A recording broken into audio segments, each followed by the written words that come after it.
नमस्कार दोस्तों, आप सभी पीएसएल निवेशकों का, एजेंटों का और संगठनों का स्वागत है हमारी इस वीडियो में। आज हम इस वीडियो में बात करने वाले हैं आपके 2500 रुपए के रिफंड के बारे में। और जो रिफंड हो रहा है मगर पूरा नहीं हो रहा है, आधा अधूरा रिफंड हो रहा है, इसका जवाब कौन देगा। और साथ में हम बात करेंगे चंद्रशेखर आजाद जी की उस ऑडियो और महेंद्र पाल दानगढ़ जी की उस ऑडियो के संबंध में जो महेंद्र पाल दानगढ़ जी ने चंद्रशेखर आजाद जी की ऑडियो सुन करके जवाब दिया था।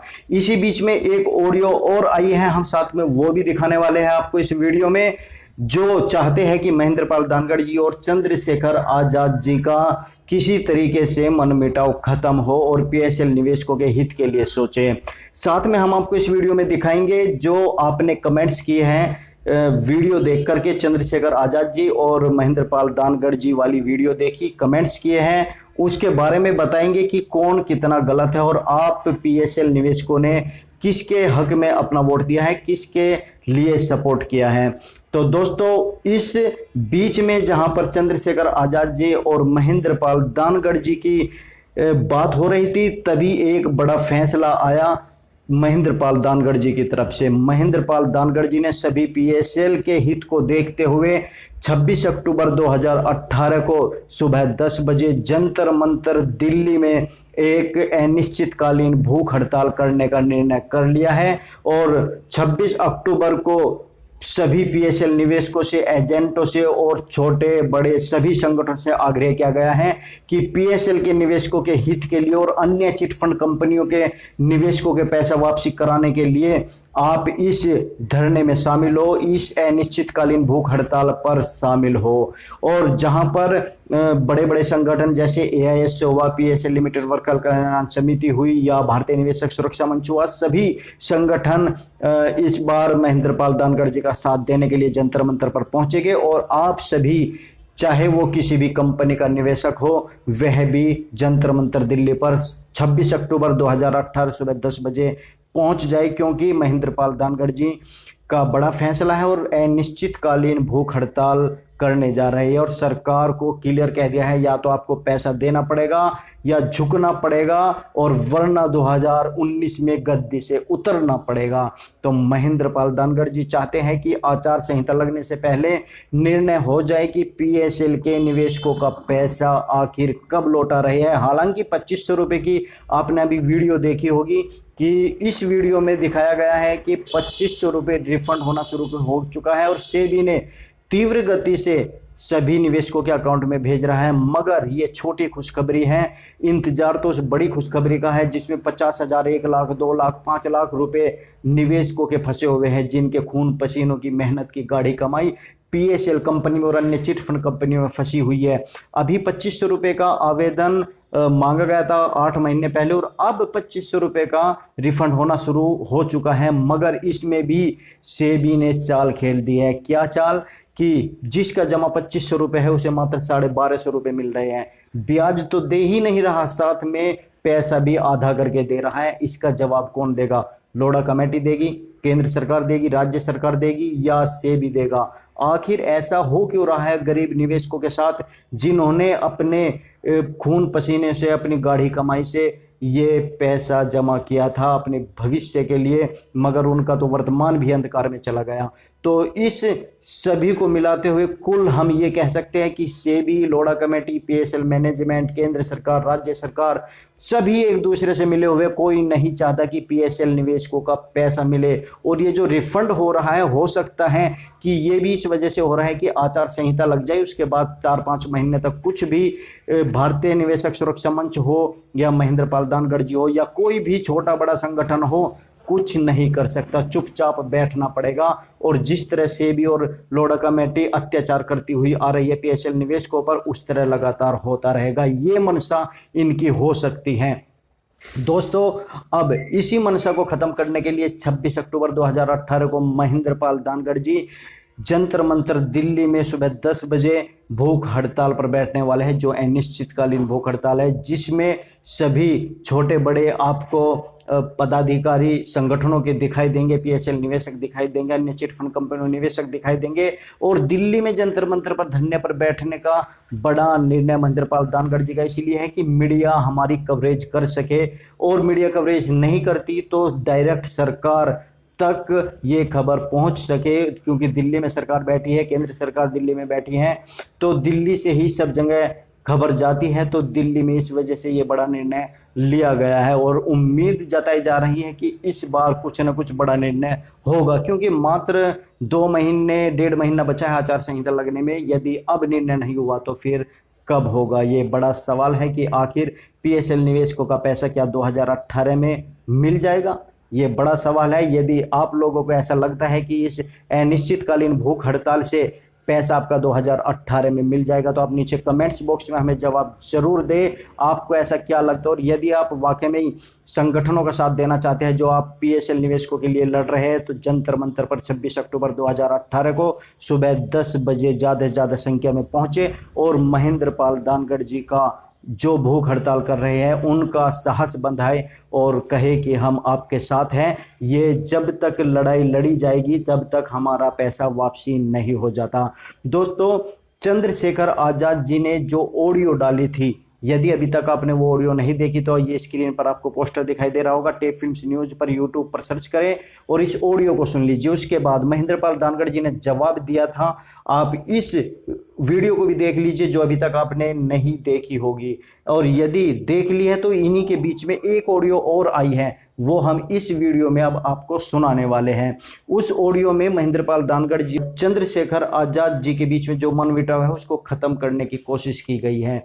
तो हम आपको ये ऑडियो भी सुनाएंगे जो एक पीड़ित कार्यकर्ता की आई है। इस ऑडियो को जरूर सुनना गौर से, और साथ में हम आपको बता रहे हैं जो आपने महेंद्रपाल दानगढ़ जी और चंद्रशेखर आजाद जी की ऑडियो सुनी और उसका जवाब पे जवाब दिया, और पीएसएल निवेशकों से हमने कहा था निर्णय कीजिए कि कौन गलत है कौन सही है, तो हम आपको बता देते हैं कि 49% पीएसएल निवेशकों ने जो कमेंट्स हमारे पास आए हैं महेंद्रपाल दानगढ़ जी के सपोर्ट में खड़े हैं, और 51% पीएसएल निवेशक चंद्रशेखर आजाद जी के सपोर्ट में खड़े हैं। उनका मानना है कि आरएम लोढ़ा का घेराव होना चाहिए, क्योंकि जवाब उन्हीं को ही देना है।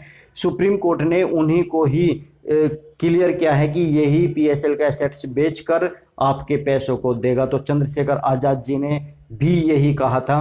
तो अब देखते हैं कि इस ऑडियो में क्या है, किस तरीके से मनमुटाव दूर करने की कोशिश की गई है।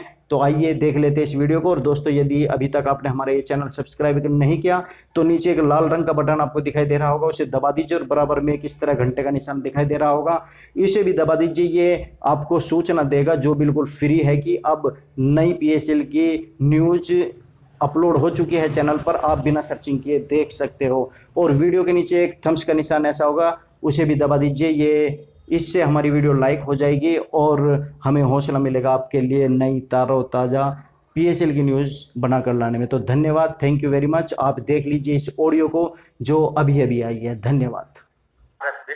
उत्तराखंड से मित्रों, मैंने चंद्रशेखर जी का ऑडियो सुना और एक प्लानिंग चंद्रशेखर जी ने दी है, बहुत बेहतरीन प्लानिंग है।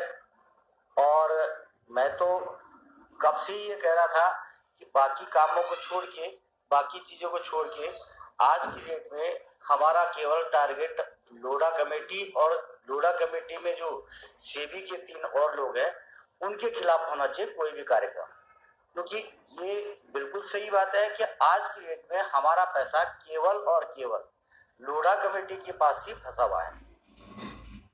तो मैं पूरे देश भर के पीएसएल पीड़ितों से ये आह्वान करूंगा कि जो चंद्रशेखर जी का प्लान है उसमें सभी बढ़ चढ़ के हिस्सा लें और लोढ़ा कमेटी के खिलाफ एक बहुत विशाल ऐसा आक्रोश दर्ज कराएं, ताकि लोढ़ा कमेटी को मजबूर होके एक सिस्टम बना के और हमारे जो निवेशक हैं उनका पैसा लौटाने के लिए मजबूर होना पड़े।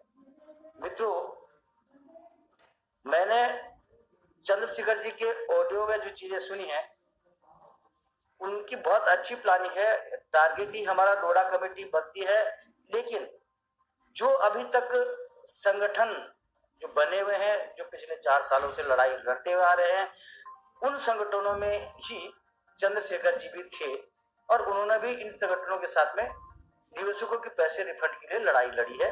उनका भी एक बड़ा योगदान रहा है इस पूरे आंदोलन में। अब आज की डेट में कोई भी संगठन किसी भी प्रकार से अगर संघर्ष कर रहा है, चाहे वो नंगे होके कर रहा है, चाहे वो मतदान रोकने के लिए बात कर रहा है, नोटा दबाने की बात कर रहा है, जो राजनीतिक पार्टियां जो सत्ता में बैठी हुई हैं, जिनके कारण ये सारी चीजें हुई हैं, हमारा पैसा रुका है, हमारे लोगों का करियर खत्म हुआ है, लोग भुखमरी की कगार पे आए हैं और 6 करोड़ जो है निवेशकों का पैसा फंसा हुआ है। तो ये केवल और केवल ये जो सत्ता में बैठी हुई सरकार है इसके कारण ही हुआ है। तो अगर सत्ता में बैठे हुए ये जो राजनीतिक पार्टियां हैं, ये राजनीतिक लोग हैं, ये सही बात है कि केवल ये मतदान से डरते हैं। अगर इनके खिलाफ मतदान होने की संभावना इनको महसूस होती है तो ये उसी से डरते हैं। बाकी धरने प्रदर्शन और इन सबसे इनको कोई डर नहीं लगता है। आज मौका है क्योंकि आने वाले दिनों में चुनाव है और जो सत्ताधीश हैं उनको ये पता चलना चाहिए कि अगर पीएसएल के 6 करोड़ लोग एकजुट होकर तुम्हारे खिलाफ मतदान करते हैं तो निश्चित रूप से तुम अपनी सरकार बनाने में कामयाब नहीं हो पाएंगे। तो मित्रों, किसी भी तरह का आंदोलन जो भी संगठन कर रहे हैं उन संगठनों को हम नकार नहीं सकते। उन्होंने 4 साल से मेहनत की है, हम उनका भी पूरे श्रद्धा से उनका सम्मान करते हैं। और अगर किसी का इस लड़ाई में कोई अपना अलग उद्देश्य हो वो अलग बात है, लेकिन अगर वो लड़ाई लड़ रहा है, पीएसएल के कस्टमर के लिए संघर्ष कर रहा है तो उसकी सराहना होनी चाहिए, चाहे कोई भी कर रहा हो। अभी इसके बाद मैंने अपने महेंद्रपाल दानगढ़ जी का ऑडियो भी सुना और उन्होंने भी बहुत स्पष्ट किया है कि हम चंद्रशेखर जी के जो विचार हैं उनका हम समर्थन करते हैं। और चंद्रशेखर जी से उन्होंने कहा है कि आप तारीख निश्चित करें, आप कार्यक्रम निश्चित करेंगे तो हम आपके साथ में हैं। उन्होंने भी समर्थन दिया है, लेकिन उन्होंने भी ये स्पष्ट किया है कि संगठन जो कर रहे हैं आप किसी भी संगठन पे उंगली ना उठाइए, क्योंकि संगठन जो भी हमारा काम है सभी संगठनों को एक विचार पे, एक मंच पे लाना। अगर ये विचार सब संगठन मानते हैं कि ठीक है लोढ़ा कमेटी के पास पैसा हुआ है और आज की डेट में हमें लोढ़ा कमेटी के खिलाफ ही एक आक्रोश दर्ज कराना चाहिए, ये ठीक, इसमें सभी मैं समझता हूँ कि सारे जितने भी संगठन पीएसएल की निवेशकों की लड़ाई लड़ रहे हैं वो सभी संगठन इससे सहमत होंगे। जिस तरह से महेंद्रपाल दानगढ़ जी ने इसको समर्थन दिया है उसी तरह से मैं ये भी चाहूंगा और मुझे पूरा विश्वास भी है कि एआईएसओ के जो राष्ट्रीय अध्यक्ष पृथ्वीराज यादव जी हैं वो भी इस कार्यक्रम का पूरे मन से, तन से और धन से सहयोग करेंगे, मुझे विश्वास भी है। और मैं उनसे आह्वान भी करूंगा कि अगर लोढ़ा कमेटी के विरोध में एक रणनीति चंद्रशेखर जी तय कर लेते हैं, डेट निश्चित करते हैं, तो हमें भी उनका समर्थन करना चाहिए। और पीएसएल के जितने भी निवेशक हैं, जितने भी पीड़ित हैं, मैं उनको भी एक बार फिर से अनुरोध करूंगा कि अगर चंद्रशेखर जी कोई कार्यक्रम बनाते हैं, कोई डेट निश्चित करते हैं, तो पूरे देश के निवेशकों को, पीड़ितों को उनका साथ देना चाहिए, उनका समर्थन करना चाहिए। जय हिंद, जय भारत।